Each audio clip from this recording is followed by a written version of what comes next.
What's up, people? It's your man, Urban Lover, coming live and direct from your mama's basement.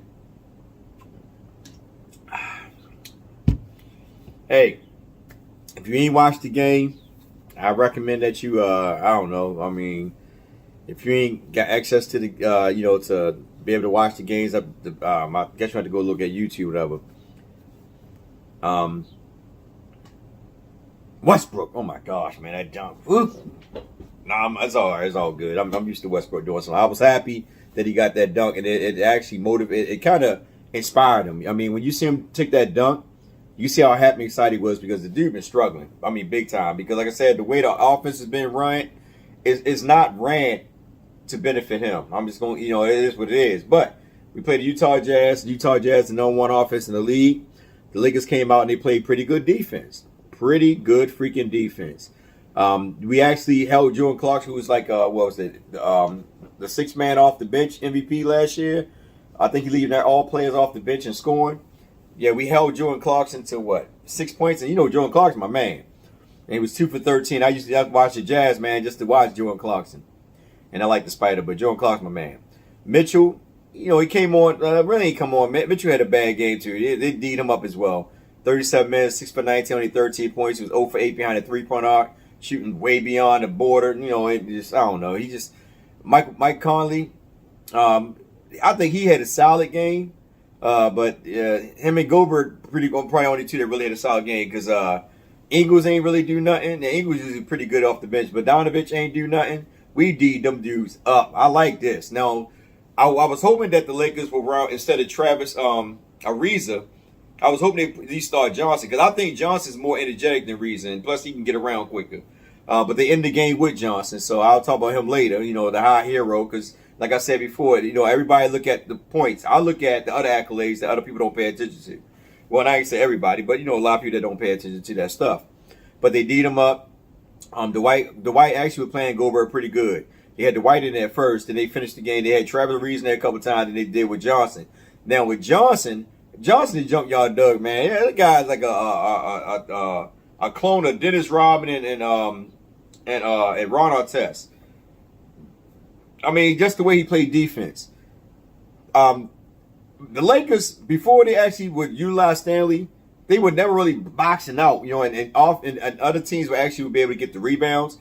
But in this game, if you watch the game, Stanley was boxing out. Like, he actually was basically wrestling with Gobert, giving him problems down low. Crazy, right? Gobert like 7'20", and Johnson was like 6'8", 6'7". But he was giving him problems down low. And they were trying to feed Gobert, but Gobert is not somebody that can score. He usually get lobs.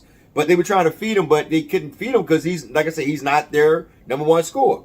And for some odd reason, they couldn't feed him. And I don't know why, because the guy's 7'3", and these guys like 6'2", 6'4", on him. And they could just throw him the ball down low and just let him lay it up on him. But they just weren't throwing the ball down to him. And we took total advantage of him, man, and we beat him. I mean, at the end of the day, hey, I'll take a win however you get it. It don't matter to me. Like I said, they didn't really do anything. We'll go through the list real quick. I'm excited. I was happy that I got to see Stanley Johnson really go off. And I keep telling people, Monk and Johnson Reeves are like my eyeful guys that I'm paying attention to. The only reason why them because these three guys, to me, are the ones that make the impact of this team. Monk, Reeves, and Johnson. I like why I said I was hoping they picked Johnson back up. They did. I was happy about it. LeBron James came in there. Didn't really have a good game. But he played a little bit more off the ball. A little bit, not too much. This is only when the second unit came in there. When he was running with Monk and all them. But, a lot of times, he bring the ball back. And I'm still not real about that. I think that in the day, LeBron James needs to let Westbrook bring the ball down. He got to let Westbrook bring the ball down. I mean, in order to make it work. Because Westbrook is just somebody who's just sitting back. Like I said, he's playing off the ball. And LeBron is one bringing the ball down. It should be the other way around because I keep telling y'all, LeBron is a better shooter than Westbrook, which y'all already know. And anyway, LeBron, like I say, 9 for 20. He still had a good game. 7 points playing, and he was playing pretty good defense towards the end too. I got to give him credit for that. He had 1 block, 1 steal, 7 assists, 7 rebounds, no offensive boards. Dwight Howard only played 22 minutes. He had 8 rebounds, 3 on the offensive, 3 steals, 2 blocks. That's why he needs to play. At the end of the day, you got to give him playing time. But my thing about this, and it really frustrates me, is this. This guy only got 2 touches. And my thing at the end of the day is that when you look at Gobert, they were trying to front him, but he's not an offensive type scorer. Now, Dwight Howard was not really an offensive type scorer, but at the same time, he could put the ball on the floor and go around Gobert. But they didn't really use him. It's all good. We still take the win as it is, but I think that they could have utilized him much more. But when we were down by like 10, I was like, man, they're going to bring Howard back in. But, Vogel stuck with it. And, sometimes when Vogel does that, you get kind of nervous because the Lakers, usually when somebody get a 10-point lead, their motivation drop, and all of a sudden the team just took off, and now it's 15, 20 points. Now we getting blown out. Then the bench come in, and you know how it is with that. But anyway, he started LeBron James, like I said, then Ariza, only 4 points. I'm not knocking. He played pretty good defense, but I think he's somebody that should come off the bench. 1 for 8 for the field goal, 1 for 6 behind the arc, 4 rebounds. That's it. That was all he gave us. I already told you about Dwight Howard. Westbrook only played 28 minutes, but his field goal is 5-14. Don't really like him shooting them threes. I don't like him 7-4 because that's not his game. But see, when you look at this lineup that they starting, there's really no other shoot out there.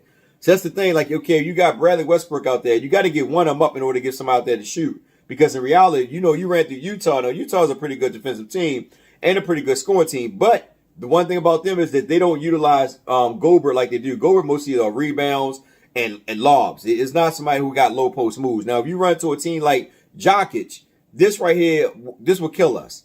This squad will kill us because you don't have nobody else to score really, like that is LeBron James. You look at Bradley. Bradley is up and down. Westbrook, you already know he can't shoot. Reeves is struggling. he had good games some games, and then some games he struggled. And then you got Dwight Howard. That right there is nothing but a defensive team with only LeBron James scoring. And I think that it's not going to work all the time. You're going to eventually have to either start Monk or Reed. Somebody got to start in that backcourt that can actually knock down some shots. But anyway, like I said, Westbrook, he had 2 turnovers. He had 1 turnover. The other one really wasn't his fault, but, he had 2, but it wasn't that bad. But the dunk, like I said, that dunk on Gobert, man, that helped motivate him right away. But he had 8 rebounds altogether, 3 assists, 2 turnovers. He had 15 points. And 15 is good. Like I said before, I think Westbrook should average about 15 points. 15 points, 12 assists, a couple rebounds. But I'm going to say something, too, about these guys with the rebound. And there's also with Westbrook as well. But Bradley, 27 minutes. He had a couple clutch shots. But that was about it. He didn't really do too much. But defensive-wise, him, and I got to give credit to Westbrook. Him and Bradley played pretty good defense on God dang it, on Mitchell and Conley. Well, like I said, Conley still scored. Don't matter how you look at it. I guess that's Westbrook man till you switch off. So in retrospect, that Bradley played pretty good defense on Mitchell. And then when they brought Jordan Clarkson in, he just ain't do too much of nothing. They were just Danny Jordan up. They weren't giving him no space, and that's the way you need to be on the perimeter. Prevent them guys from getting the opportunity to shoot by getting in their space and making it frustrated for them guys. Then you look at the bench. You had Johnson, the unsung hero, come off the bench, man, and he put the ball on the floor. I think he scored 8 points in the fourth quarter. 8 points in the fourth quarter. I'm not mistaken. He was 1 for 2 behind the 3-point arc. He had 1 offensive rebound that really counted that we needed. 5 rebounds overall. 3 assists, 1 steal, 2 blocks. And Monk, coming off the bench, he was 2 for 6 behind the 3-point arc. 6 for 12, 12 shots. He did have 2 offensive boards, 7 rebounds, 1 assist, 1 steal, 2 turnovers. And Reeves, 21 minutes, 2 for 5 off in the field. And that's one thing about Reeves. Reeves got to shoot, man. He got to shoot, man. He be open a couple times, man. He be giving up that shot, man. He got to shoot. I think, and it's not that he don't have confidence, but I think he be thinking people going to block his thing, but I think he just need to shoot it.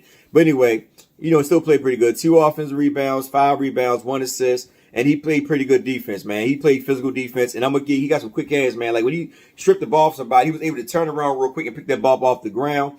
And also when he missed his, missed his layup, he was able to go back up, on the fingertip and lay it back in.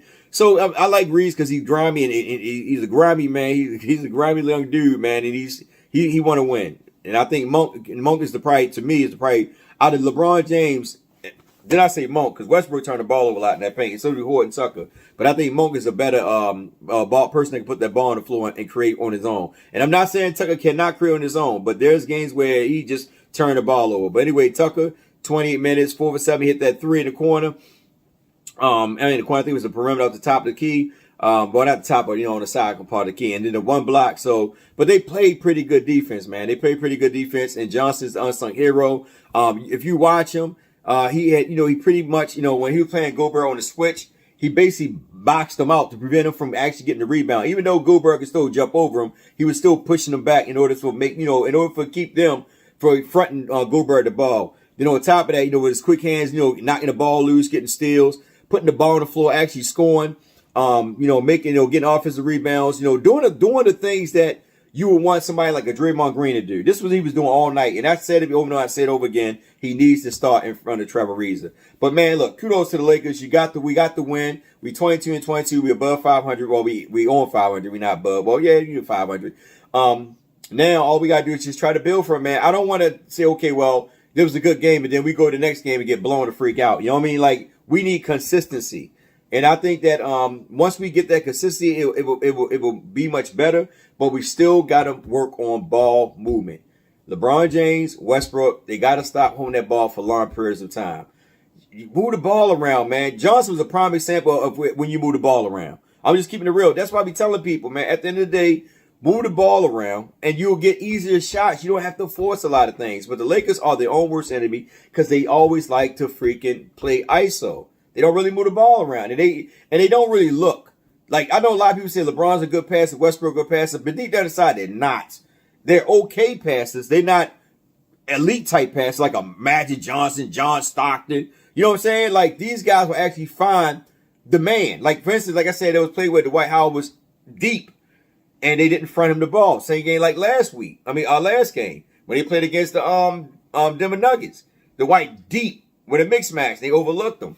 You know what I'm saying? You gotta feed Dwight Howard. You gotta give him the ball too. But anyway, like I said, we'll take the win. I'm not gonna beat him up, man. I'm gonna make this video short. But with that being said, it's your man Urban Lover. Like, share, subscribe, get in the comment section. Oh, I gotta read the stats, fam. I forgot all about it. Gotta read them stats. So let's go to the team stat before I get up out of here. Utah defense, we D'd them up, man. Utah shot 37% from the field. We shot 44%. 3 points, they shot only 26%. They were 12 for 46. That's what the Lakers usually shoot. We were 11 for 30. Like I said, that's what the Lakers usually shoot. 11 for 37. We shot a lot of threes too. I think that we need to attack the basket more. More fast breaks, attack the basket, more ball movement. This could be the Lakers offense. Anyway, free throws. Woo! Shucks, man. The free throw attempts were about the same. They were 21 for 24 for 87. They missed only 3. Lakers, 14 for 23. Man, those guys got to get in that gym and, man, work on their free throws, man. Them free throws come back on you one day. Rebounds, they had 44 to 45. Offensive rebound was almost about the same. They had 8 to 9.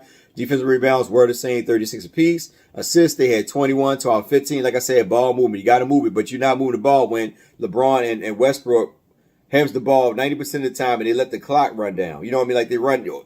They just run the clock down. And I think that at the end of the day, they got to just move the ball. But the defense was the key to this game. It wasn't so much the offense, it was the defense. Like I told people over again, defense creates offense. You know what I'm saying? When you playing good defense, get some turnovers, some blocks, steals, it actually helps the team do what? Score easy. But like I said, we would go to blocks. They had 5, we had 6.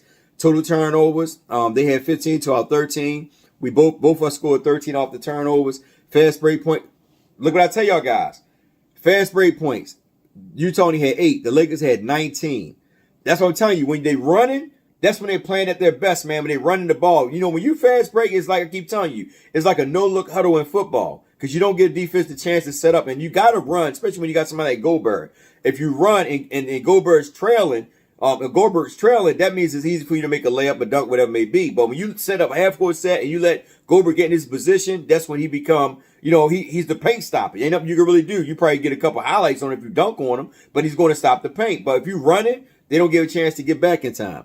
Points in the paint, they only had 36. That's because they do not use Gobert like that. If they actually would utilize Gobert like that, they have more points in the paint. But the Lakers had 44 because we attacked the basket, and a lot of that had to do with Johnson and Malik, and everybody was just attacking. They were just attacking the basket, not as much.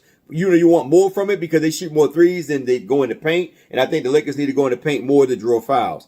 Their biggest lead was 10 out of 11. But with that being said, like I said, guys, I ain't got nothing more to say. I'm happy we got the win. Kudos to the Lakers, man. Like LeBron said, he apologized to the Lakers, and I don't want to get into all that, man. But like I said today, it's not that LeBron, brother. The main thing is like this, man. We just look at the win. We got Westbrook now. I'm not going to say trade him, beat him up, and all that stuff. It is what it is. We just got to figure out how can we get y'all guys to play together. That's the main thing. How can we get y'all to play together? Because we're really not a bad team. We are bad because we play bad. That's what it comes down to. Bad rotation, no ball movement, no fast breaks, mixed matches. It's a lot of things that we can utilize, but we choose not to. With that being said, your man, Urban Lover, like, share, subscribe. Get in the comment section, tell me what you think. Coming straight from your mama's basement. I don't really care about eating this fish. Talk to y'all.